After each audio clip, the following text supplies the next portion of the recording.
Media ప్రతినిధులకి మిత్రులకు అందరికీ నమస్కారం. గ్రామ వార్డు సచివాలయ ఉద్యోగుల సంస్థ ఏపీవి 135/2021 తరఫున ఈరోజు విలేకరుల సమావేశం నిర్వహించడం జరిగింది. ప్రధానంగా గ్రామ వార్డు సచివాలయ ఉద్యోగస్తులు ఎదుర్కొంటున్నటువంటి అతి ముఖ్యమైనటువంటి అంశాలని ప్రభుత్వం దృష్టికి తీసుకురావాలనే ఒక ఉద్దేశంతో ఈరోజు ఈ కార్యక్రమం ఏర్పాటు చేసింది. ఈ కార్యక్రమానికి సంక్షేమ మరియు విద్యా సహాయాలతో పాటుగా ఇంజనీరింగ్ అసిస్టెంట్స్ మరియు డిజిటల్ అసిస్టెంట్స్ కూడా రావడం జరిగింది. ప్రతి సంవత్సరం మనం ఈ ప్రెస్ మీట్ నిర్వహించి ఆ సమకాలీన పరిస్థితుల్ని ప్రభుత్వానికి ఎక్స్ప్లెయిన్ చేయడం, అధికారులకి వినతిపత్రాలు అందించడం అనే ఆనవాయితీగా జరుగుతూనే ఉన్నది. సో నేను సంక్షేమ మరియు విద్యా సహాయకుల తరఫున వారికి ఉన్నటువంటి ప్రధాన సమస్యల్ని వివరించడానికి ప్రయత్నం చేస్తాను. ముఖ్యంగా సంక్షేమ మరియు విద్యా సహాయకులు గత 5 సంవత్సరాల నుంచి గ్రామ స్థాయిలో అనేక సంక్షేమ పథకాలను అమలు చేయడంలో వారు కీలక భూమిని పోషించారు. గత ప్రభుత్వం డిక్లేర్ చేసినట్టుగా దాదాపు 2.5 లక్షల కోట్ల సంక్షేమాన్ని ₹1 అవినీతి లేకుండా నిర్వహించడంలో సంక్షేమ మరియు విద్యా సహాయాల పాత్ర ఎంతైనా ఉంది. అటువంటి ప్రధాన భూమిక పోస్తున్నటువంటి వీళ్ళు అటు సుస్థిరాభివృద్ధి లక్ష్యాల్లోనైతేనేమి, పేదరిక నిర్మూలన ప్రోగ్రామ్స్లో అయితేనేమి, సంక్షేమ పథకాల అమల్లో అయితేనేమి వీరి పాత్ర చాలా సుస్పష్టమైనటువంటి పాత్ర. వీరు ఆ పనులే కాకోకుండా సామాజిక భద్రత, పెన్షన్లకు సంబంధించి అయితేనేమి, నేటి ప్రభుత్వం అమలుపరుస్తున్నటువంటి చంద్రన్న బీమా లాంటి పథకాలు అయితేనేమి, ఇతరత్ర సూపర్ 6 రాబో పథకాలన్నింటిలోనూ కూడా గ్రామ స్థాయిలో సంక్షేమ మరియు విద్యా సహాయం ప్రధాన పాత్ర. అయితే గత 5 సంవత్సరాల నుంచి ఎటువంటి ప్రమోషన్ ఛానల్ లేకోకుండా ఉన్నటువంటి పోస్టులలో వెల్ఫేర్లది కూడా ఒకటి. కాబట్టి ప్రభుత్వం వారు మేము పనిచేస్తున్నటువంటి అన్ని శాఖలలోనూ, అన్ని సంక్షేమ శాఖలలోనూ మరియు విద్యా శాఖలో మా విద్యార్థుల అనుగుణంగా ప్రమోషన్స్ కల్పించాలని చెప్పేసి ప్రభుత్వాన్ని మేము కోరుతూ ఉన్నాము. అదేవిధంగా 4 సంవత్సరాల నుంచి మా డిజిగ్నేషన్ని, మా జాబ్ యొక్క టైటిల్ని మార్చండి అని అడుగుతున్నాం. కారణం ఏంటంటే మేము కేటగిరీ 1 ఎగ్జామ్ రాసి వచ్చాం. కేటగిరీ 1 ఎగ్జామ్ రాసినటువంటి మిగతా ముగ్గురికి డిజిగ్నేషన్ని చేంజ్ చేసి సహాయకులు అనే పదం తీసేసి కార్యదర్శి అని యాడ్ చేశారు. బట్ మాకు మాత్రం అదేవిధంగా సహాయకులు, అసిస్టెంట్ అనే పదాన్ని కొనసాగిస్తున్నారు. తీసివేసి ఆ పదాన్ని సెక్రటరీ అనే పదాన్ని చేర్చవలసిందిగా ప్రభుత్వాన్ని విజ్ఞాపనలు చేస్తూనే ఉన్నాము. ఇంతవరకు కార్యరూపం దాల్చేది ఇది చాలా చిన్న విషయము. ప్రభుత్వం వారు దీన్ని పెద్ద మనసుతో అర్థం చేసుకొని కేటగిరీ 1 కొలమానంగా తీసుకొని మా యొక్క డిజిగ్నేషన్ని విద్యార్థుల ఆధారంగా దీన్ని మారుస్తారని చెప్పేసి వారికి విజ్ఞప్తి చేస్తూ ఉన్నాం. అదేవిధంగా 2 అటెండెన్స్ విధానాలు దేనికి? ఫేషియల్ యాప్, మేము కూడా ఫేషియల్ యాప్లోనే అటెండెన్స్ వేస్తాం. మాకు కూడా గ్రామ సచివాలయ ఉద్యోగస్తులకి వేరే అటెండెన్స్ యాప్ అనవసరము. మమ్మల్ని కూడా ఫేషియల్ యాప్లో వేయండి. ప్రతి నెల 23వ తారీఖు రాగానే సాక్షాత్తు ఉన్నతాధికారులే మీ జీతభత్యాల్ని అటెండెన్స్కి లింక్ చేస్తామని చెప్పేసి అదేదో కేవలం మాకు మాత్రమే పెట్టడం వెనక ఆంతర్యం ఏదో ఉన్నతాధికారులకి అర్థం కావడం లేదు.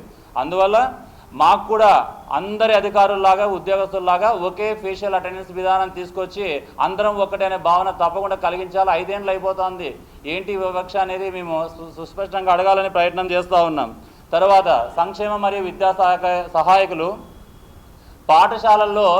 పాఠశాలల్లో మరుగుదొడ్ల ఫోటోలు తీయడం ఎంతవరకు సమంజసం? పాఠశాల మరుగుదొడ్లు పిల్లలే కాదు కదా, అక్కడ ఉన్నటువంటి స్టాఫ్ వాడుతూ ఉన్నారు, అక్కడ ఉన్నటువంటి టీచర్స్ వాడుతూ ఉన్నారు, ఆ స్కూల్ని విజిట్ చేసేటువంటి ఇతర వ్యక్తులు కూడా వాడుతూ ఉన్నటువంటి ఆ యొక్క మరుగుదొడ్ల ఫోటోలని సంక్షేమ మరియు విద్యా సహాయకులు ఫోటోలు తీయించడం ఏంటి? దానికైనా ఎంటెక్లు, పిహెచ్డీలు, బీటెక్లు, పీజీలు చేసి వచ్చిండేది. ఒకరికి అవమానకరమైనటువంటి విధి మాకు ఆమోదయోగ్యమవుతుందని ఎలా అనుకున్నారు? దయచేసి ప్రభుత్వం వారి విషయాన్ని ఆలోచన చేసి మాకు ఆ విధిని మాత్రమే తీసివేసి టీఎంఎఫ్ ఇన్స్పెక్షన్ ఫామ్ అనేది ఒకటి ఉంది, ఎంటీఎం ఇన్స్పెక్షన్ అనేది ఒకటి ఉంది, అవి మాత్రమే అలాగే ఉంచి ఈ యొక్క మరుగుదొడ్ల ఫోటోలు కొట్టించడం అనే విధిని తీసివేయాలని చెప్పేసి వాళ్ళు సవినయంగా విజ్ఞప్తి చేస్తూ ఉన్నాము. అదేవిధంగా సామాజిక భద్రతా పెన్షన్ల యొక్క సమయాన్ని ప్రభుత్వం వారు మరొకసారి పునరాలోచించాలి.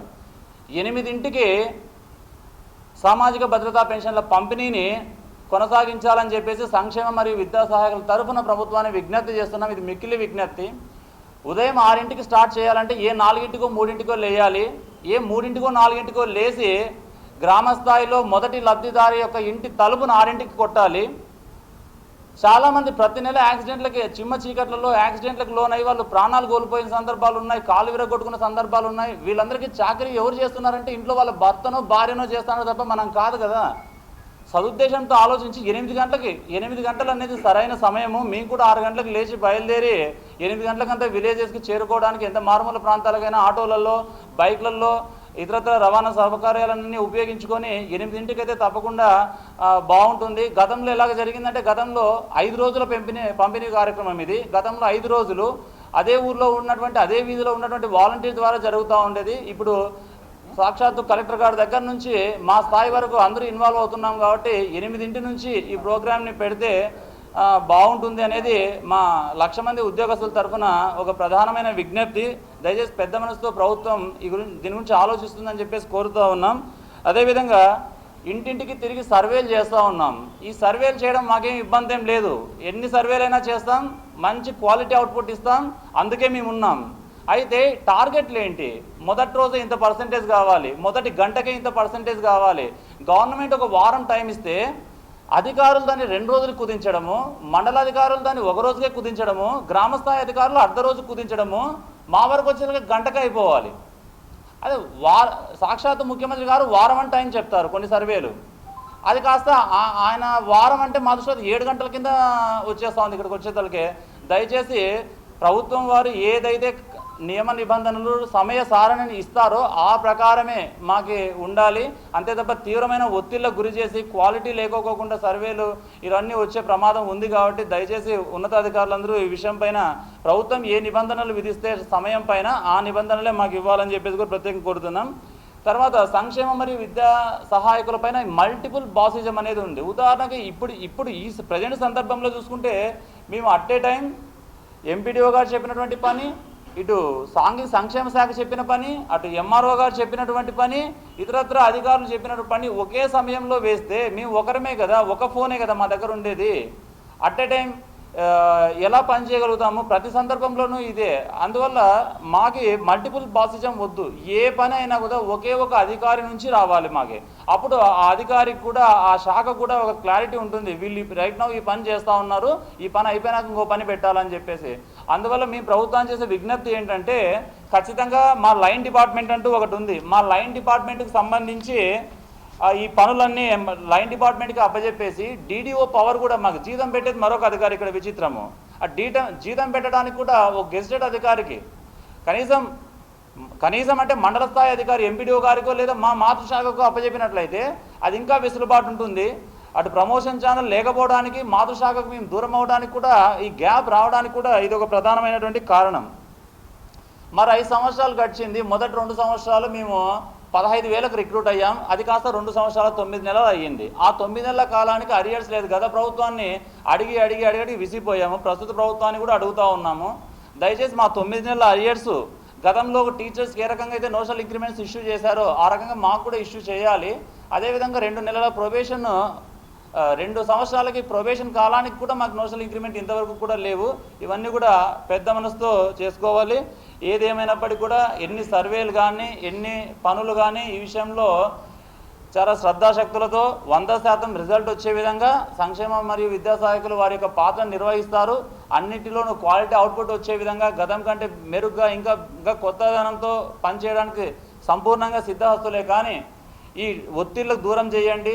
అటెండెన్స్లన్నింటినీ ఒకే యాప్ కిందకి తీసుకురండి. మా యొక్క పే స్కేల్ ప్రమోషన్ ఛానల్ కల్పించి, మన ముఖ్యమంత్రి గారు కూడా చెప్పారు ఉన్నత అర్హతలు కలిగిన వారు ఉన్నారు, అందరూ యువకులు ఉన్నారని చెప్పేసి.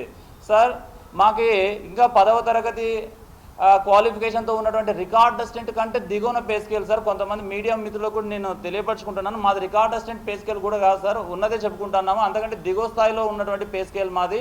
కాబట్టి మాకు కనీసం జూనియర్ అసిస్టెంట్ ఆ పై స్థాయి 5 సంవత్సరాలు అయిపోయింది సిస్టంలోకి వచ్చి, జూనియర్ అసిస్టెంట్ ఆ పై స్థాయి వేతనం కల్పించినట్లయితే గ్రామ సచివాలయ ఉద్యోగస్తులకు అందరికీ కూడా ఇది ఒక మా జీవితాలని నిలబెట్టినటువంటి ప్రభుత్వంగా ఇది నిలిచిపోతుంది. 1,00,000 మంది గుండెల్లో కూడా నిలిచిపోతుందని చెప్పుకోవడంలో ఎటువంటి సందేహం కూడా లేదు. కాబట్టి మా యొక్క ఈ విజ్ఞప్తులన్నింటినీ అధికారుల ద్వారా ప్రభుత్వం వారు చేయిస్తారని చెప్పేసి, తద్వారా మా అందరికీ మానసిక ఒత్తిడి, శారీరక ఈ అమ్మాయిలు అబ్బాయిలు ఏ విధంగా యాక్సిడెంట్లు జరుగుతున్నా, ప్రమాదాలు జరుగుతున్నాయి అనేటువంటిది 6 నెలలు 1 ఇయర్ పాటు బెడ్ రెస్ట్ తీసుకున్నప్పటికీ కూడా రికవర్ కానటువంటి యాక్సిడెంట్లు ఈ పెన్షన్ అమౌంట్ రికవరీ టైంలోనే జరుగుతున్నాయి మిత్రులారా. డబ్బులు తీసుకొని వచ్చేటప్పుడు డిస్ట్రిబ్యూషన్ చేసేటప్పుడు అలాగే పెన్షన్ అనేటువంటిది ఇవ్వండి అంటున్నారు, కానీ ఆ టయానికి ఖచ్చితంగా 2 రోజులు టైం ఇచ్చినప్పుడు 2 రోజులు కంప్లీట్ కావాలని అర్థం ఉండాలి. కానీ ప్రతి ప్రొద్దున్నే 6 గంటల నుండి అర్ధ గంటకు ఒకసారి పై అధికారులు రిపోర్ట్లు పెడుతూ ఆ మండలాన్ని అయిపోయినా ఈ మండలాన్ని అయిపోయినా వెంటనే 9 గంటలకి 100% కావాలా అంటున్నారు. 9 గంటలకి 100% చేయాలా అనుకున్నప్పుడు 2 రోజులు సమయం ఎందుకు ఇస్తున్నారు? 9 గంటలకే టైం ఇచ్చేస్తే అయిపోతుంది కదా. ఇంకా అలాగే అర్లీ మార్నింగ్ 6 గంటలకు పోతా ఉంటే కొంతమంది బెనిఫిషరీస్ తిడుతూ ఉన్నారు. నిద్రపోతున్నప్పుడు అనారోగ్యంతో ఉన్నటువంటి వాళ్ళు ప్రశాంతంగా నిద్రపోతున్న టైంలో అర్లీ మార్నింగ్ వస్తాను మీరు తడుపుటట్లు లేపుతూ ఉంటే ఎవరు అనుకోవాలి మేము అని. సో ఇలాంటి మా యొక్క బాధను కూడా అర్థం చేసుకోవాల్సిందిగా కోరడం జరుగుతూ ఉంది. మాకు ఉన్నటువంటి జస్ట్ చిన్న ఎగ్జాంపుల్స్ మాకు ఇచ్చేటువంటి 15 CLలు ఇస్తారు సార్. ఆ 15 CLలో కూడా ఇప్పుడు ఉన్నటువంటి ఒకసారి అడగండి, మ్యాక్సిమం 10 పైన ఇప్పటికీ బ్యాలెన్స్లో ఉన్నాయి. అంటే ఎందుకంటే ఒక CL పెట్టుకోవడానికి కూడా 5-6 మంది అధికారుల అనుమతి తీసుకుంటే కానీ మా వాళ్ళకి ఇవ్వట్లేదు. పంచాయతీ సెక్రటరీ పర్మిషన్ తీసుకోవాలంటారు, ఎంపీడీఓ గారి అనుమతి తీసుకోవాలంటారు, కన్సల్ట్ డిపార్ట్మెంట్ వాళ్ళ అనుమతి తీసుకోవాలంటారు, మళ్ళీ ఏ డిపార్ట్మెంట్ వాళ్ళు ఏదో సర్వే ఇచ్చింటే వాళ్ళ యొక్క అనుమతి తీసుకోవాలంటారు. ఇన్ని కండిషన్స్ పెట్టి సెలవులు ఇచ్చేటప్పుడు సెలవులు లేవు అన్నది చెప్పండి, మాకు అడగడానికన్నా అడగకోకుండా ఉంటాం మనం. దయచేసి ప్రభుత్వ పై అధికారులు కానీ మా యొక్క బాధను అర్థం చేసుకోండి. డిగ్రీలు చదివి వచ్చినటువంటి వాళ్ళకి రికార్డ్ అసిస్టెంట్ కన్నా తక్కువ స్థాయి పే స్కేల్ ఇస్తున్న 5 సంవత్సరాల నుండి ఏమాత్రం మొహమాట లేకుండా ఏ సర్వే ఇచ్చినా ప్రభుత్వం ఇచ్చినటువంటి సమయానికన్నా ముందుగానే మనము పని చేస్తూ ఉన్నాం. ప్రభుత్వాలకు అందరికీ కూడా మంచి పేరు చేస్తూ ఉన్నాం. అలాగే ప్రస్తుత ప్రభుత్వంలో కూడా అనేక సందర్భాల్లో ప్రభుత్వం యొక్క వ్యతిరేకత మేము చూపించుకోవడం జరుగుతూ ఉంది. ప్రభుత్వం యొక్క వ్యతిరేకతను కూడా మేము కూడా చూపించడం, ఎలక్షన్లో కూడా చూపించడం జరిగింది. దానికి ఫలితమే గతంలో ఎమ్మెల్సీ ఎలక్షన్స్ కానీ ఇవన్నీ కూడా గతంలో మేము కూడా ప్రస్తుతం యొక్క ఉన్నటువంటి అధికారం పార్టీకి మద్దతుగా ఇచ్చినామనే దానికి ప్రతిరూపంగానే గతంలో జరిగినటువంటి ఎమ్మెల్సీ ఎలక్షన్స్లో ఫలితాలు కూడా. దయచేసి ప్రభుత్వంలో ఉన్నటువంటి ఉన్నతాధికారులు కింది స్థాయిలో ఉన్నటువంటి ఉద్యోగస్తుల ఆవేదన ఆర్తనాదాన్ని అర్థం చేసుకోవాల్సిందిగా కోరుతున్నాం. ఎవరికి కూడా ఉదాహరణకి సోషల్ వెల్ఫేర్ డిపార్ట్మెంట్లో ఉన్నటువంటి మేము ఎటువంటి పర్మిషన్ కావాలన్నా 4-5 మంది అధికారుల యొక్క అనుమతి తీసుకోవాల్సి వస్తూ ఉంది. ఏ ఒక్క పర్మిషన్ కావాలన్నా కూడా ఒక్క అధికారితో నెరవేరేటువంటి పరిస్థితులు లేనటువంటి విపత్కర పరిస్థితుల్లో ఉన్నాం. ఏ డిపార్ట్మెంట్కి సంబంధం లేనటువంటి ఒక అరణ్య రోదన రాగా వెల్ఫేర్ అసిస్టెంట్ లెక్క బాధ కొనసాగుతూ ఉంది. దయచేసి ఈ బాధను అర్థం చేసుకొని ఒక డిపార్ట్మెంట్ ద్వారా పని చెప్పండి, ఎంత పని చేయిస్తున్నారో, ఏం చేయిస్తున్నారో, ఎవరు చేస్తున్నారో అర్థమవుతా ఉంది. ఇంత కష్టపడి పని చేస్తే, ఇంత కష్టపడి ఫీల్డ్ లెవెల్లో పెన్షన్స్ అన్నీ కూడా 9 గంటలకు పంచితే మళ్ళీ వాళ్ళ యొక్క పొగడతలు మాత్రం పై స్థాయి అధికారులు తీసుకుంటూ ఉన్నారు. పై స్థాయి అధికారులు ఒకరి మీద ఒకరు పోటీలు, వాళ్ళు యొక్క మంచి పేరు తెచ్చుకోవడానికి కింది స్థాయి ఉద్యోగస్తులను చాలా ఇబ్బందులకు గురి చేయడం జరుగుతూ ఉంది. పోనీ ఇంత కష్టపడితే వీళ్ళకి నెక్స్ట్ ప్రమోషన్ ఛానల్ ఈ డిపార్ట్మెంట్లో ఉంది, ఈ స్థాయికి వెళ్తారు, ఇలా వెళ్తారు అనంటే ఎటువంటి బాధ లేనటువంటిది. ప్రభుత్వం అనేక రకాల చర్చలు జరుగుతూ ఉన్నది. అన్ని స్థాయి ఉద్యోగస్తులను ఎవరెవరిని వారి యొక్క డిపార్ట్మెంట్లో మెర్జ్ చేసి ఆ డిపార్ట్మెంట్ ద్వారా పనులు చేయించవలసిందిగా ప్రభుత్వాన్ని గట్టిగా మేము డిమాండ్ చేయడం జరుగుతూ ఉంది. అలా అయినప్పుడు మాత్రమే మాకు అంతో ఇంతో న్యాయం అన్న జరుగుతూ ఉంది. అలాగే ప్రతి ఒక్క ఉద్యోగస్తునికి, ప్రతి శాఖ ఉద్యోగస్తునికి కూడా తర్వాత నెక్స్ట్ ప్రమోషన్ స్థాయి ఎక్కడ వస్తుంది, ఏ రకంగా వస్తుంది, ఏ డిపార్ట్మెంట్లో వస్తుంది, వాళ్ళ యొక్క అజమాయిషి ఏ విధంగా ఉండాలనేటువంటిది కూడా. అలాగే ఇంతకుముందు మా మిత్రులు చెప్పినట్టు అటెండెన్స్ అందరూ సచివాలయ ఉద్యోగులే వస్తున్నారు, కానీ కొంతమంది సచివాలయ ఉద్యోగస్తులకు పేషియల్ యాప్ ఇస్తున్నారు, కొంతమంది ఉద్యోగస్తులు మాత్రం అక్కడే ఉండి అక్కడే అటెండెన్స్ చేయాలా అంటున్నారు. ఇది ఏ విధంగా సమాన న్యాయం జరుగుతుంది? ఇది పై స్థాయి అధికారులందరూ గుర్తించుకోవాల్సిందిగా. ప్రభుత్వ పై స్థాయి నుండి వస్తున్నటువంటి ఆర్డర్స్ అయితే అందరూ సమానమే అన్నట్లు వస్తున్నాయి, కానీ కింది స్థాయిలో ఉన్నటువంటి కొంతమంది అధికారులు వారి శాఖ ఉద్యోగస్తులను వెనకేసుకొని వస్తూ ఎవరీ లేనటువంటి అరణ్య రోదనగా ఉన్నటువంటి ఇంజనీరింగ్ అసిస్టెంట్ కానీ, డిజిటల్ అసిస్టెంట్ కానీ, వెల్ఫేర్ అసిస్టెంట్లు కానీ వీళ్ళు అరణ్య రోదన కానీ మిగిలిపోతూ ఉందన్నమాట. వీళ్ళ బాధ ఎవరితో చెప్పుకోవాలో తెలియదు ఈ బాధ. ఎందుకంటే ఎవరు వినరు. అందరూ ఏమన్నంటే ఖచ్చితంగా చేయాల్సిందే. ఒకే ఒక మాట ఏమొస్తుందంటే ఆఖరికి నిజంగా యాక్సిడెంట్ అయినప్పటికీ కూడా దాని సెలవులకు కూడా ఎంత ఇబ్బంది పడాల్సిన పరిస్థితి వస్తూ ఉందంటే ఒకరేమంటున్నారు, మీ కింది స్థాయి అధికారితో సంతకం తీసుకోండి అంటారు. మళ్ళీ ఇంకోరు ఏమంటారు, మండల స్థాయి అధికారితో సంతకాలు తీసుకోండి అంటారు. ఇంకోరు ఏమంటారంటే మళ్ళీ మీ డిపార్ట్మెంట్తో సంతకాలు తీసుకోండి అంటారు. ఈ ముగ్గురులో ఏ ఒక్కరు ఒప్పుకోకపోయినా దాంట్లో సెలవు అనేది ఇవ్వట్లేదు. ఇన్ని కండిషన్స్ పెట్టడం వల్ల ఈ సచివాలయ ఉద్యోగస్తులకి సెలవులే లేవు, సీఎల్లు లేవు, మెడికల్ లీవ్లు ఏమీ లేవన్నా చెప్తే బానిసలు అనుకుని అట్లనే పని చేసుకుంటాం. చాలా కఠినంగా ఉన్నాయి. కింది స్థాయిలో పనిచేస్తున్నటువంటి వాళ్ళు, కింది స్థాయిలో ఉన్నటువంటి గ్రామ స్థాయి లీడర్లు కూడా అది ఏదో సచివాలయ ఉద్యోగస్తులే కొంతమంది కావాలని చేస్తున్నట్లుగా కొంతమంది నాయకులు సచివాలయ ఉద్యోగస్తుల మీద విపరీతమైనటువంటి పని ఒత్తిడి గురి చేస్తూ రాజకీయ ఒత్తిడిలు కూడా గురి చేయడం జరుగుతూ ఉంది.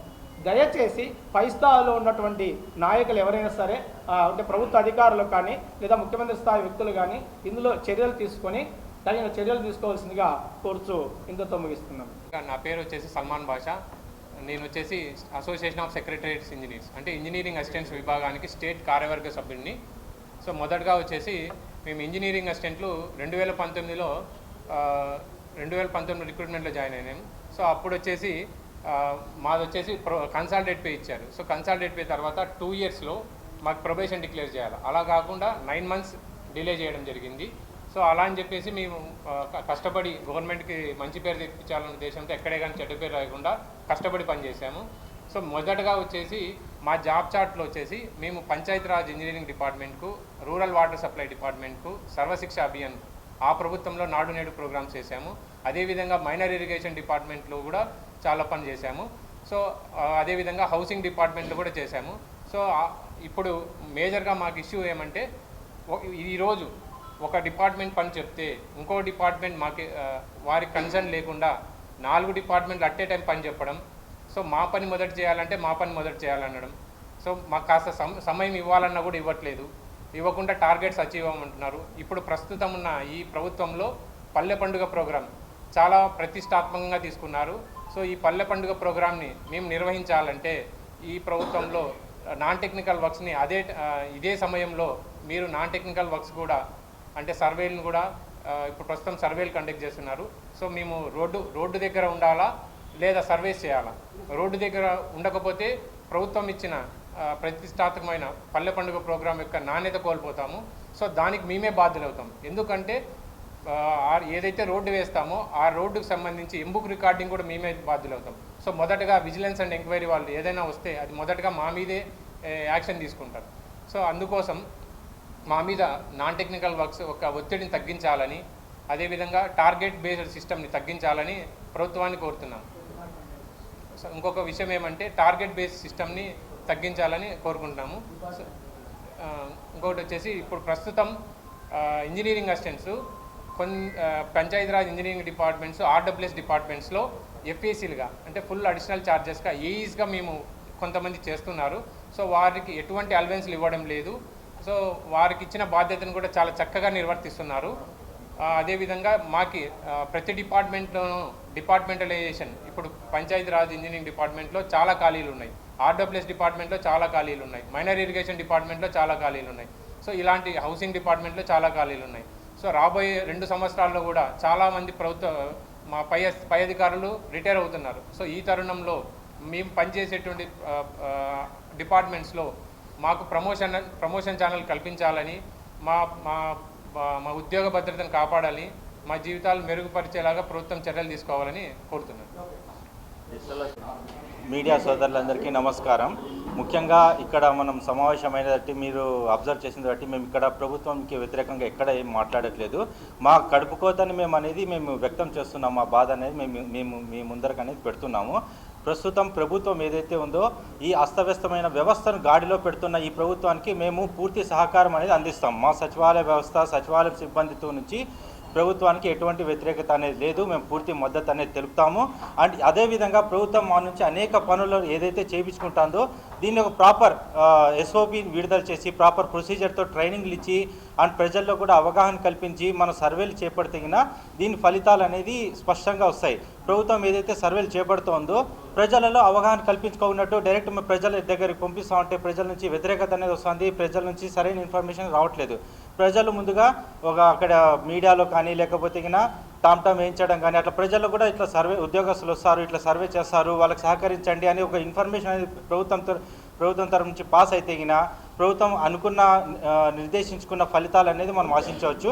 అండ్ సెకండ్ ఈ సచివాలయ ఉద్యోగస్తుల మీద ముఖ్యంగా జరుగుతున్న వివక్ష, అటెండెన్స్ అనేది అందరు సచివాలయ ఉద్యోగస్తులు కూడా ప్రభుత్వ ఉద్యోగులు అని అంటూనే ఉన్నాం. కానీ ప్రభుత్వ ఉద్యోగాలు ఒక ఎఫ్ఆర్ఎస్లో వేస్తున్నారు, సచివాలయ ఉద్యోగస్తులు మాత్రం ఫేషియల్ అటెండెన్స్ వేస్తున్నారు.